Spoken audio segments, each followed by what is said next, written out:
Please do subscribe, hit the bell icon, get the notification.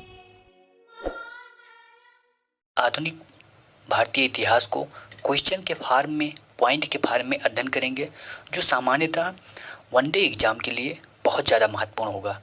आगामी exam पेट का exam जैसे हो गया, एसएससी का एग्जाम हो गया, लेखपाल का एग्जाम हो गया, जो जितने भी वनडे एग्जाम हैं उसमें ये सीरीज आपको बहुत ही ज़्यादा मदद करने वाली है।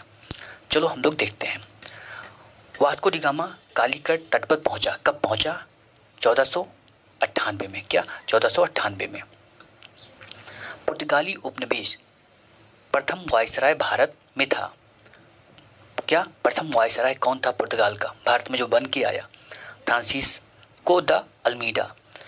वास्को डी गामा जब कालीकट पहुंचा तो उसका किस राजा ने स्वागत किया? जमोरिन। कहाँ का राजा था? कालीकट का। वास्को डी गामा कहाँ का है? पुर्तगाल का रहने वाला है। कोलंबस कहाँ का है? स्पेन का रहने वाला है। कैप्टन कुक कहाँ का है? ग्रेट ब्रिटेन का रहने वाला है। तस्मान कहाँ का है? हॉलैंड का रहने वाला है। भारत में पुर्तगाली शक्ति का वास्तविक संस्थापक कौन था? कौन था? अल्बुकर्क था। पुर्तगालियों ने भारत में प्रथम दुर्ग का निर्माण कहाँ किया? कोचीन में किया। क्या? कोचीन में किया। मध्यकाल में सर्वप्रथम भारत से व्यापार संबंध स्थापित करने वाला यूरोपीय देश कौन था? कौन था? पुर्तगाली थे।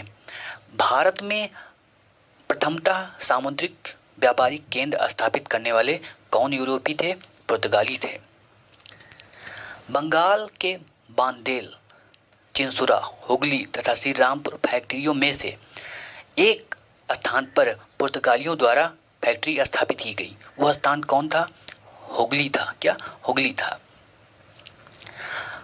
पुदुचेरी। क्या? पुदुचेरी पर पहला आक्रमण किस यूरोपीय शक्ति ने किया? किसने किया? पुर्तगालियों ने किया। हुगली को बंगाल के खाड़ी में समुद्री लूटपाट का क्या बना दिया गया? अड्डा बनाया। किसने बनाया? पुर्तगालियों ने बनाया। चलिए, कलकत्ता का संस्थापक कौन था? जॉब चार्नॉग था। अब कुछ कथन है, आपको ध्यान रखना है। अंग्रेजों ने अपना पहला जो कारखाना बनाया दक्षिण भारत में, वो कहाँ बनाया था? मछलीपट्टनम में। और ये क्या था? अस्थायी था। दूसरा जो कारखाना बना, अस्थायी कारखाना, वो सूरत में बना। क्या? सूरत में। अगर पहला कारखाना पूछा जाता है तो मछलीपट्टनम, अगर पहला अस्थायी कारखाना पूछा जाता है तो आपको सूरत लगाना है। पूर्वी भारत में अंग्रेजी कंपनी ने 1633 में उड़ीसा में पहला कारखाना लगाया। डुप्ले के नेतृत्व में फ्रांसीसियों ने 1746 में मद्रास पर कब्जा किया। किसको हराया था उस समय? उस समय इंग्लैंड को, यानी कि कंपनी को कह सकते हैं, हराया। ग्रेट ब्रिटेन को हराया। ठीक है। भारत के साथ व्यापार करने के लिए संयुक्त पूंजी कंपनी आरंभ करने वाला कौन से यूरोपीय थे? कौन था? डच थे। क्या? डच।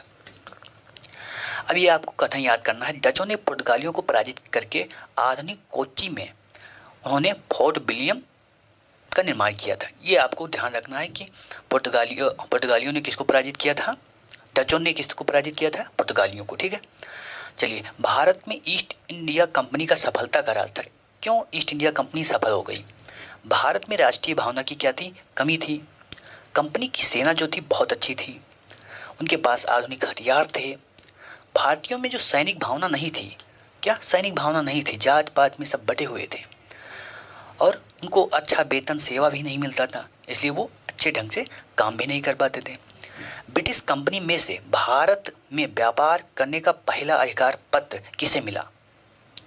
तो लीवेंट कंपनी को सबसे पहले भारत में क्या व्यापार करने का अधिकार पत्र दिया गया था। चलिए अगला देखते हैं। लंदन में ईस्ट इंडिया कंपनी के गठन के समय भारत में बादशाह कौन था? ये भी क्वेश्चन बहुत बार आया है। अकबर था। मुगल सम्राट जिसके शासनकाल में ईस्ट इंडिया कंपनी ने भारत में सर्वप्रथम कारखाना स्थापित किया, कौन था उस समय? जहांगीर। 1613 में अंग्रेजों ने अपनी पहली फैक्ट्री स्थापित की। कहाँ पर? सूरत में। वह अंग्रेज जिसने पुर्तगालियों को स्वावल्ली के स्थान पर हराया। वह अंग्रेज जिसने पुर्तगालियों को कहां पर हराया? स्वावल्ली के स्थान पर। Thomas best. यूरोपीय व्यापारिक कंपनियों में से सूरत सर्वप्रथम अपना कारखाना स्थापित किया? पूछ रहा है कि यूरोपीय कंपनियों में से सबसे पहले सूरत में अपना कारखाना किसने स्थापित किया? किसने? अंग्रेजों ने। ये अस्थाई कारखाना था। अगर अस्थाई पूछा जाता है तो आपको क्या बताना है? Machilipatnam. British east India British east India company ने बंबई को किस से लिया? पुर्तगालियों से लिया। ईस्ट इंडिया कंपनी का गवर्नर जिसने औरंगजेब द्वारा भारत से निष्कासित किया गया, कौन सा गवर्नर था? आपको ये ध्यान रखना है, सर जॉन चाइल्ड। प्रथम कर्नाटक युद्ध का तत्कालिक कारण क्या था? अंग्रेजों द्वारा फ्रांसीसी जहाज का अधिकरण। क्या? अंग्रेजों द्वारा फ्रांसीसी जहाज का अधिकरण। कर्नाटक का युद्ध लड़ा गया किसके बीच? अंग्रेज और फ्रांसीसी के मध्य। क्या? अंग्रेज और फ्रांसीसियों के मध्य। अब प्रथम कर्नाटक युद्ध और संधि। प्रथम कर्नाटक युद्ध हुआ और संधि हुई। युद्ध के बाद कौन सी संधि? यला सैफल की संधि। क्या? यक्षला सैफल, यला सैफल भी बोलते हैं, यक्षला सैफल, यहाँ चैपल लिखा, यक्षला सैफल की संधि के द्वारा क्या हुआ? प्रथम कर्नाटक युद्ध क्या हुआ? समाप्त हुआ। दूसरा जो कर्नाटक युद्ध था वो अनिर्णायक था। क्या? वो अनिर्णायक था। किसके बीच ये कर्नाटक युद्ध हो रहा है? फ्रांस और ग्रेट ब्रिटेन। तृतीय कर्नाटक युद्ध समाप्त हुआ किसके द्वारा? पेरिस के संधि के द्वारा। पूछा गया है एग्जाम में बहुत बार। अब अगला क्या है? प्रथम मैसूर युद्ध। प्रथम मैसूर युद्ध में ब्रिटिश लोग हार गए थे। क्या? ब्रिटिश सेना हार गई थी। किसने हराया था? कौन सा था राजा मैसूर का? हैदर अली।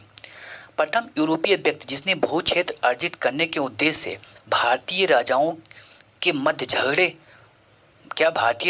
मध्य झगड़े में भाग लेने की नीति अपनाई, कौन था? डुप्ले।